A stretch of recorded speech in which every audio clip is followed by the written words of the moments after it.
Mister سردار السلام علیکم. جی وعلیکم السلام. جی سر کیا بولیں. حال ہے حسن بھائی؟ اللہ تعالیٰ کا احسان ہے. کہاں سے کال فرمایا آپ نے؟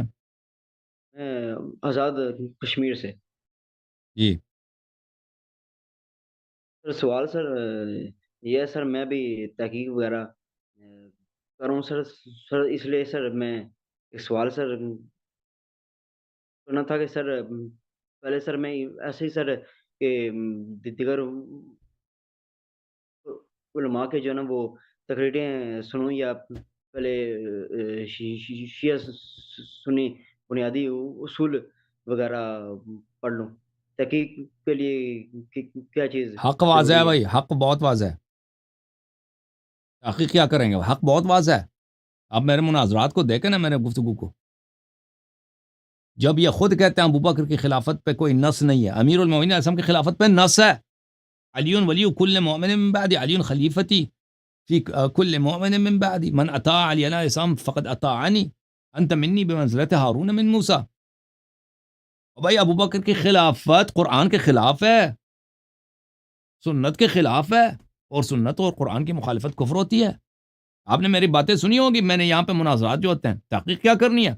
میں نے حق اتنا واضح کر دیا ہے. جب یہ اسلام ثابت نہیں کر سکتے نا، ان کے خلیفے کی خلافت ہی ان کے عدم اسلام کی دلیل ہے، اور ہے کہ نہیں بھائی؟ تو کیا تحقیق ایسی باتیں نہیں؟ آپ تحقیق کرنا چاہیں تحقیق کریں، لیکن حق بہت واضح ہے. اور ایک شخص ہے بھائی، ہم کہہ رہے ہیں کہ پیغمبر صلی اللہ علیہ وسلم کی نصوص کو مان لو، انت منی بمنزلت ہارون من موسیٰ. علی علیہ السلام، دیکھو بھائی صاحب، من اطاع علی علیہ السلام فقد اطاعنی.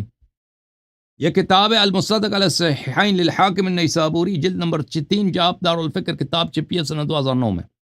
ملاحظہ فرمائیے صفحہ نمبر 334، حدیث نمبر 6475. سمجھ آ رہی ہے بھائی؟ کہاں سے کال فرمایا آپ نے بھائی؟ آزاد کشمیر سے. یہ آزاد کشمیر. 6675 حدیث صحیح الاسناد، 4675. ذہبی ناصبی ہے کٹر، اس نے بھی کہا یہ حدیث صحیح ہے. رسول اللہ صلی اللہ علیہ وسلم نے فرمایا من اطاعنی فقد اطاع اللہ، جس نے میری طاعت کیا اس نے بتحقیق اللہ کی طاعت کیا. تو طاعت رسول صلی اللہ علیہ وسلم عین طاعت اللہ ہے، ایک ہی چیز ہے کہ نہیں بھائی؟ ہے کہ نہیں بھائی؟ ایک ہی ہے نا. ومن عصانی فقد عصى اللہ، اور جس نے میری معصیت کیا اس نے اللہ کی معصیت کیا، اللہ کی نافرمانی کیا. ٹھیک ہے نا؟ پس طاعت رسول صلی اللہ علیہ وسلم عین طاعت اللہ، معصیت رسول صلی اللہ علیہ وسلم عین معصیت اللہ. اچھا اس کے آگے ومن اطاع علی علیہ السلام فقد اطاعنی، اور جس نے بھی علی علیہ السلام کی طاعت کی اس نے میری طاعت کیا. اس لفظ جسم ہے، ابو بکر بھی ہے، عمر بھی ہے، عثمان بھی ہے، عائشہ بھی ہے، طلحہ بھی ہے، زبیر بھی ہے، پوری انسانیت ہے، پوری مسلمان کافر سب ہے. جس نے بھی علی علیہ السلام کی طاعت کی اس نے میری طاعت کی. تو کیا ہوا؟ اس کا مطلب یہ ہے کہ علی علیہ السلام انس و جن کے امام ہیں نا، ان کی طاعت سب پہ واجب ہے. جب ان کی طاعت عین طاعت رسول ہے اور طاعت رسول عین طاعت اللہ، پتہ چلا کہ علی علیہ السلام کی طاعت عین طاعت اللہ ہے. یہ امامت ہے کہ نہیں بھائی؟ ومن عصى علی علیہ السلام فقد عصانی، اور جس نے بھی علی علیہ السلام کی نافرمانی کی اس نے میری نافرمانی کی، اور میری نافرمانی اللہ کی نافرمانی ہے. تو پتہ یہ چلا کہ علی علیہ السلام کی مخالفت، حکم نہ ماننا، نافرمانی کرنا، پیغمبر کی نافرمانی اور اللہ تعالیٰ کی نافرمانی. جس نے بھی نافرمانی کی اس نے اللہ کی نافرمانی کی. تو پتہ یہ چلا کہ ان کی طاعت سب پہ واجب. امامت اسی کا تو نام ہے نا. اب ایسا شخص موجود ہے، اس کے سامنے ابو بکر کی کیا حیثیت ہے کہ وہ خلیفہ بن گیا؟ خلافت پہ کوئی نص ہی نہیں ہے. اس پہ ابو بکر کا کیا ویلیو ہے؟ ابو بکر کی تو یہ حیثیت ہے کہ وہ غلام بنے، غلامی کرے.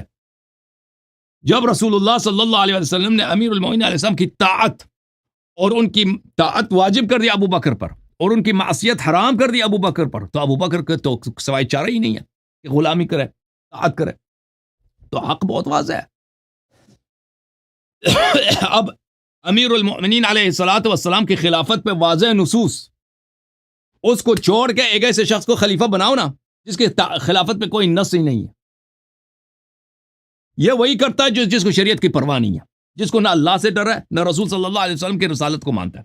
اگر رسول صلی اللہ علیہ وسلم کی رسالت کو مانتا ہے نا تو ابو بکر کی خلافت نہیں بنتی ہے نہیں. ابو بکر کی ویلیو یہی ہے کہ وہ طاعت کرے. فرمان اٹھائے کس کا؟ اپنے مولا امیر المومنین علیہ السلام کا. جی بھائی میرے بھائی. جی سر، دوسرا سوال سر یہ تھا کہ عقیدہ امامت یہ شیعوں کا بنیادی عقیدہ ہے سر. جی بنیادی عقیدہ. سر اس کا پھر انکار سر کوئی بندہ سر مسلمان پھر کیسے ہے سر؟ آپ کے اگر نزدیک انکار کر دے بھائی کہ میں نہیں مانتا، اگر اس کو پتہ ہے نہیں مانتا تو وہ اس کے کفر میں شک نہیں ہے، لیکن دنیا پر اس پہ اسلام کے احکام جاری ہوں گے، اس کو میراث ملے گا، اس کی نکاح ہوگی، اس کا ذبیحہ کھا سکتے ہیں، آخرت میں وہ کافر محشور ہوگا. ٹھیک ہے نا؟ اگر اس کو پتہ ہے پھر بھی انکار. اگر پتہ نہیں ہے انکار کر رہا ہے تو اللہ تعالیٰ اس کا ساتھ جانتا ہے کہ آخرت میں اس کے ساتھ کیا کرے. وہ جاہل ہے اور جاہل معذور ہوتا ہے. ٹھیک ہے نا؟ سر جو مطلب کہ اہل سنت کا جو حدیث کا ظاہر ہے سر، یہ آپ کے لیے سر کسی درجے میں حجت ہے یا نہیں؟ کون سی حدیث؟ جو اہل سنت کا ظاہر ہے حدیث ہے یہ. کون سی حدیث کی؟ کس ایک حدیث کی بات کر رہے ہیں یا سب حدیث کی بات کر رہے ہیں؟ اہل سنت کا مکمل ظاہر ہے. ذخیرہ حدیث نہیں، سب حدیث تو صحیح نہیں ہے نا. اہل سنت خود بھی نہیں کہتے کہ ہمارے سارے حدیث صحیح ہیں. ٹھیک ہے نا؟ وہ تو خود بھی نہیں کہتے کہ ہمارے سارے جو ذخائر حدیث ہیں سب کے سب صحیح ہیں. ٹھیک ہے نا؟ اس میں جو صحیح باتیں ہم اس کو مانتے ہیں، جو غلط باتیں نہیں مانتے ہم. میں یہ پوچھ رہا ہوں کہ یہ ظاہرہ آپ کے نزدیک یہ کیا ہے؟ عرض کر رہا ہوں نا، وہ سب کے سب صحیح نہیں ہیں. جو صحیح باتیں ہم اس کو مانتے ہیں، جو غلط باتیں نہیں مانتے. جی اوکے میرے بھائی، اللہ آپ کو سلام. ٹھیک ہے، تھینک ٹھیک یو ہے سر. سر. اوکے جناب. اچھا جناب.